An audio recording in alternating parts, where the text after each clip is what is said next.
ವಕೀಲ ದೇವರಾಜೇಗೌಡ ಉಪಮುಖ್ಯಮಂತ್ರಿ ಡಿಕೆ ಶಿವಕುಮಾರ್ ವಿರುದ್ಧ 100 ಕೋಟಿ ಆಫರ್ನ ಹೊಸ ಬಾಂಬ್ ಸಿಡಿಸಿದ್ದಾರೆ. ಈಗ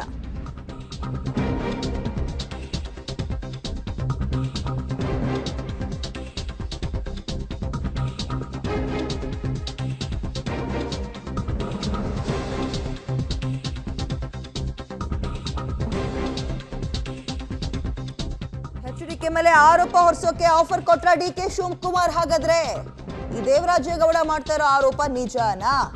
ಅಡ್ಡ ಏಟಿನ ಮೇಲೆ ಗುಡ್ಡೇಟ್ ಹೊಡೆದ್ರ ದೇವರಾಜೇಗೌಡ ಅನ್ನೋ ಪ್ರಶ್ನೆ ಇದೆ. ಖಚಿತ ದಾಖಲೆ ಇಟ್ಕೊಂಡು ಆರೋಪವನ್ನ ಮಾಡ್ತಾ ಇದ್ದಾರಾ? ಈ ಹಿಂದೆ ಡಿಕೆ ಶಿವಕುಮಾರ್ ಆಡಿಯೋ ಬಿಡುಗಡೆ ಮಾಡಿದ್ರು.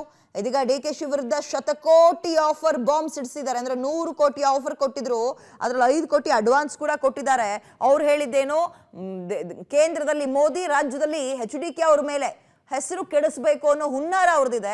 ಹಾಗಾಗಿ ನನ್ನನ್ನು ಬಳಸ್ಕೊಳ್ಳಕ್ಕೆ ಪ್ರಯತ್ನ ಪಟ್ಟರು ಅನ್ನೋ ಹೊಸ ಬಾಂಬ್ ಸಿಡಿಸಿದ್ದಾರೆ.